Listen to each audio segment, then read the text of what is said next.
Hello दोस्तों, नमस्ते, प्रणाम। अपने यूट्यूब चैनल पर आप सभी का स्वागत करती हूँ। आज आप लोग के बीच एक बहुत ही सुंदर चुटकुला नाच गीत लेके आए हैं।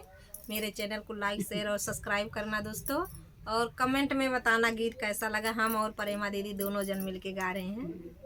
आइए सुनते हैं।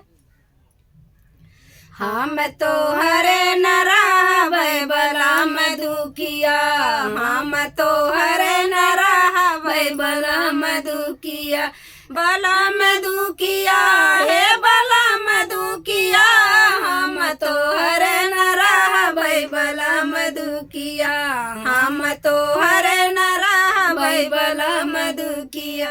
ना तोरे थरिया ना तोरे लोटा, ना तोरे थरिया ना तोरे लोट, तोरे बखरी में भरल हजार हाड़िया, हम तो हरे न रहबै बलम दुखिया, हम तो हरे न रहबै बलम दुखिया।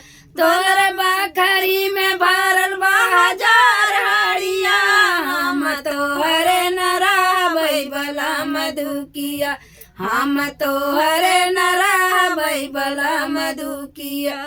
न तोरे खटिया न तोरे मचिया, न तोरे खटिया न तोरे मचिया, तोरे झेलंगा में अटकल बा हमार बिटिया, हम तो हरे न रहबै बलम दुखिया, हम तो हरे न रहबै बलम दुखिया। बलम दुखिया हे बजान दुखिया, तोरे झेलंगा न रहबै बलम दुखिया, हम तो हरे न रहबै बलम दुखिया।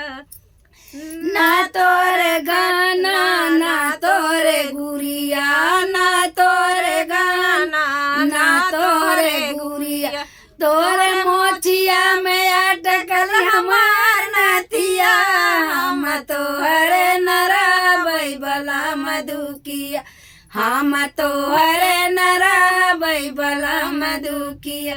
हे बलम दुखिया हे बलम दुखिया, हम तो हरे न रहबै बलम दुखिया, हम तो हरे न रहबै बलम दुखिया। धन्यवाद दोस्तों, मिलते हैं नेक्स्ट वीडियो में। तब तक के लिए नमस्कार, प्रणाम।